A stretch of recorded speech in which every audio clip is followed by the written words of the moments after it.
Hi, I'm Paul Arthur. This is Forum Daily West. Here are some of the top stories we've been following.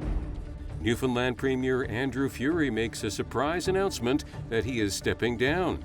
Plus, there's speculation that Albertans may get a tax break in this Thursday's spring budget.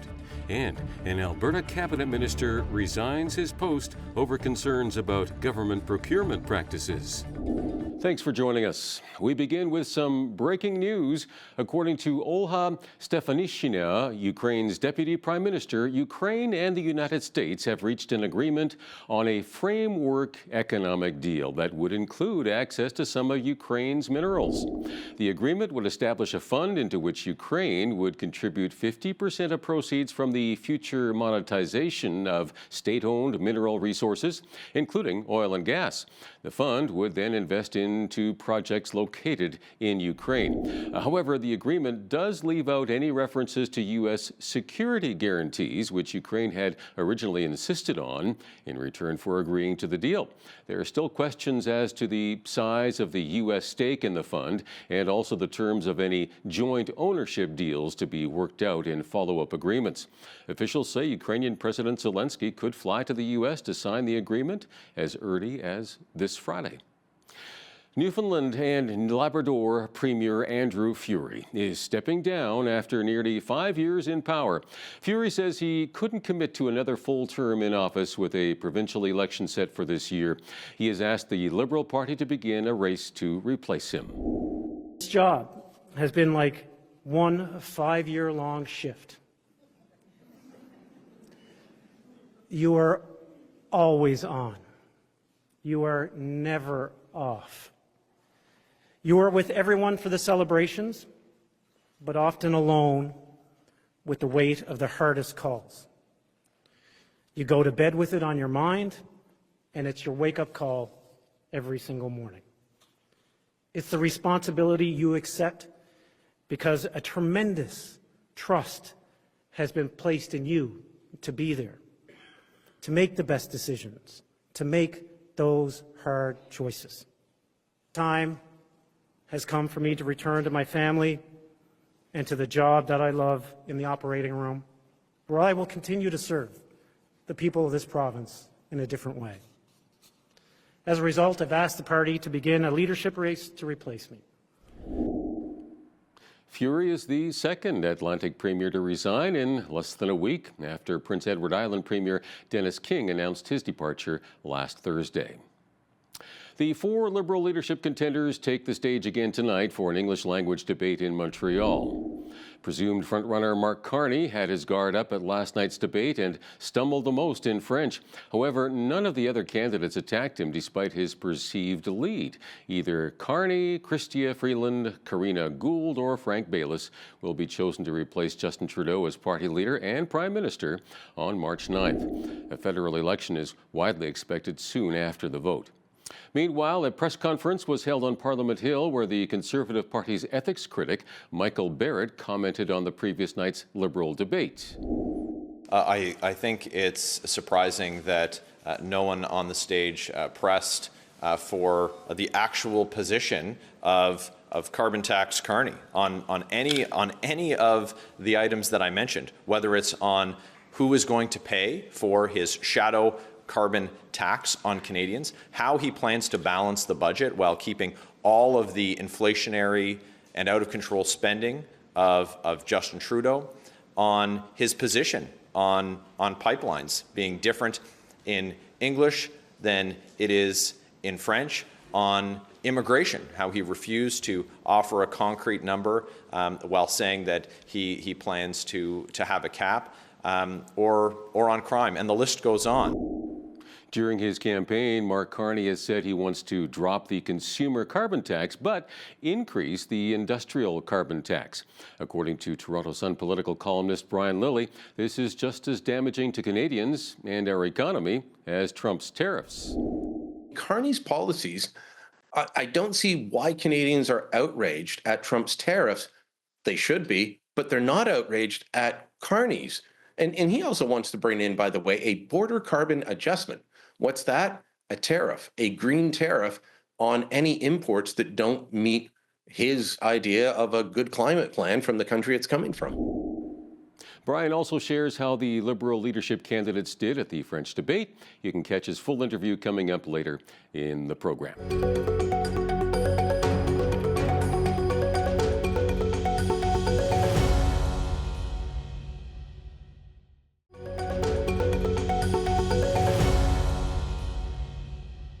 U.S. President Donald Trump says he wants to see the Keystone XL pipeline built. He says the pipeline expansion would have sent more oil sands crude to the U.S. Gulf Coast, adding it would get easy approvals and an almost immediate start if it's revived. While Alberta Premier Danielle Smith says the project never should have been canceled, the owner of the existing Keystone system says the company has moved on from the expansion plan. The project had encountered fierce environmental opposition. The Alberta Spring Budget will be presented this Thursday, and there is speculation swirling that the long-awaited tax cuts promised by the UCP will be included. For those earning less than $60,000 per year, that would mean a 20% reduction in taxes, a welcome break with the potential of price increases with U.S. tariffs looming. We'll find out for sure in a couple of days. The Alberta government intends to introduce 20 new pieces of legislation over the next 10 weeks. An Alberta cabinet minister, meanwhile, says he is resigning from his post, citing concerns over procurement practices across government. Infrastructure Minister Peter Guthrie has urged Adriana LaGrange to be removed as health minister amid allegations of government arm twisting and favoritism surrounding overpriced health deals. He says the rest of cabinet doesn't share his worries. Guthrie says he'll better serve his constituents as a backbencher by pushing Premier Danielle Smith's government to conduct itself with honesty and integrity. In a statement released earlier this afternoon, Smith accepted Guthrie's resignation, adding he has obviously expressed concerns regarding the allegations made by the former CEO of Alberta Health Services. And as I have said repeatedly, those allegations are serious and are being fully investigated. Meanwhile, Alberta NDP leader of the opposition, Christina Gray, is calling for the resignations of both the health minister and the premier and for a judicial public inquiry. An ailing Pope Francis has named a new archbishop for Vancouver. He appointed Archbishop Richard Smith and accepted the resignation of J. Michael Miller. Smith was the general coordinator of the Pontiff's July 2022 trip to Canada, where he apologized for the Roman Catholic Church's role in residential schools. Francis is currently hospitalized in Rome in critical condition with double pneumonia. Tricia Thomas has more. We received a minimalist bulletin from the Vatican this morning saying the Pope slept well all night. This can be interpreted as he didn't have any respiratory crisis. The 88-year-old Pope Francis is battling pneumonia in both of his lungs. He's receiving oxygen through a tube in his nose. He is continuing his therapy, the doctors say. A report last night said that he has made slight improvement, but is still in critical condition.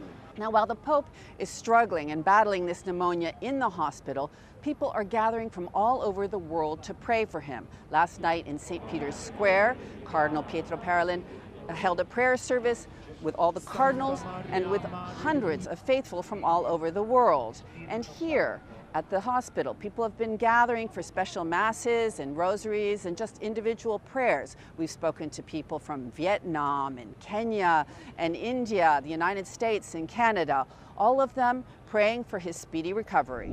The city's annual Ag Expo kicks off on Wednesday in what is promised to be a large showcase of the latest farming technologies, producers, and products.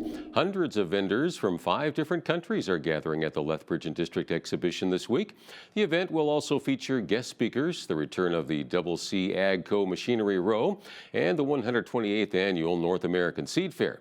The expo will run for 3 days from Wednesday until Friday. Oh, it's been super exciting to see the move in for Ag Expo get underway. Over 300 vendors this year. So as you can imagine, it's a lot of activity down here at the Agri-Food Hub and Trade Center. But everything's been going extremely smooth. It always amazes me to see these big combines and farm equipment make their way seamlessly into the trade halls. And it makes for an impressive sight when you see them in there. So things have been going really, really great. We couldn't ask for much more over the first couple days of move-in. And we're excited for everybody to come out and check it out when it opens tomorrow. Bridge City News will be on location at the exhibition on Wednesday, covering the first full day of Ag Expo. A new RBC report says the Canadian agricultural industry needs to expand its international exports to hedge against U.S. tariffs and hold its own against global competitors.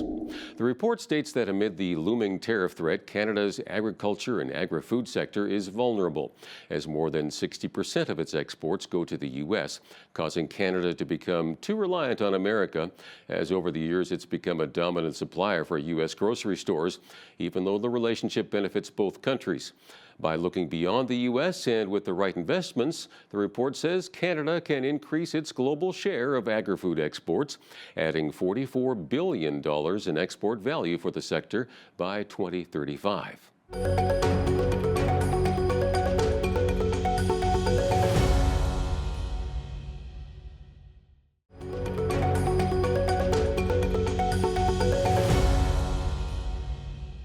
In local news, the Southern Alberta Cardiac Centre of Excellence has received a huge boost in its fundraising campaign. A private donation of $500,000 came in today from local resident Shilpa Stalker, who shares why she feels it's so important to have a cardiac centre in Lethbridge. I hear all the stats about cardiac being the #1 killer in Southern Alberta. My family and I heard about what Dr. Zelke was trying to do in the South Zone, and it really touched our hearts. My father and several close to us have already received care, the best available care in Lethbridge, but we just feel that if we could make sure that those services are available here, so that we're not just consulting but admitting here, so that folks like my dad, if he needed in the future, could receive that care from admitting all the way to discharge here, where we could be close, and relieve some of the pressure that is on transportation. That was our biggest motivator, to say we need these services close to here. We're going to have the ability, if somebody has a heart attack, to keep them in Lethbridge, to be able to do a test called an angiogram or an angioplasty, where we can go in and open up a blood vessel that's clogged up. We no longer have to send them to Calgary. We know that time is heart, and so the longer it takes, the more your heart gets compromised. We'll be able to do it in a more timely manner here now, be able to keep them here and look after them. You know, through this process, we're having more cardiologists come to the city, which will be a benefit to this area as well. So, you know, this space, although it may be concrete and lights, it actually is hope. Well, because heart disease is our #1 killer in the South Zone, any form of services that we are able to provide, whether that's educational, interventional, just whole around seamless care closer to home makes a difference. The project will substantially elevate the standard of cardiac health care at the 2 Southern Alberta regional hospitals in Lethbridge and Medicine Hat. For the first time in Canada, kindergarten students are being required to take standardized tests. Many parents and teachers are unhappy with this move, as they feel it puts undue pressure on young children and does not adequately reflect their learning. Heidi Echevarria has the story. Standardized testing. We don't need the standardized testing. We need sports. Among kids, especially that young, they're little sponges. They absorb so much, and I don't think we can narrow it down to just a few given answers on a test that is going to show the ability of a child. There is concern among Alberta parents and teachers that kindergarten students are now required to take mandatory literacy and numeracy screening tests. This measure is being implemented from January 2025. Jason Schilling, president of Alberta Teachers Association, explained that this is not a pilot project and it will continue to be implemented at other school levels. This is something that the government is moving on. In fact, next year they want to expand the testing into grade 4 and 5. So students who are in K to 6 right now, starting in kindergarten this year, will do 32 standardized tests by the time they leave grade 6. Kindergarten is a play-based curriculum, and all of a sudden we're giving a standardized test of screeners to students on information that they might not have learned yet. And hearing a lot of concern from teachers about the harm that it might be causing students this young. Teachers will be able to identify from working with students, from spending time with them, from teaching them what their deficits and their strengths are. Well, they are mandatory, and so parents should expect their students to write them, but parents can also excuse their kids from these tests. Teachers are also saying that, we can't get substitute teachers to come in to help cover classes, so they're doing these tests at the back of their room while 30 other kids are trying to learn at the same time. So they get tested 3 times a year, except for kindergarten students who will be tested twice. Well, parents should be asking questions, about why my students doing these tests? Like what is the value of them as well? Everyone learns at a different rate, and this testing doesn't actually show us the abilities these children have. Funding more supports in classroom. Other teachers, other TAs, other teachers that are there to help the kids that have disabilities and learning needs, Funding that versus funding testing. Let's fund the children's education and futures and not just worry about the test marks. They're not able to pay these workers what they need so we can support our children, but they want to keep testing them. I don't think it's right. We need more supports in class. For Brit City News, I'm Heidi Echavarria. That is your Forum Daily West report. I'm Paul Arthur. Thanks so much for watching.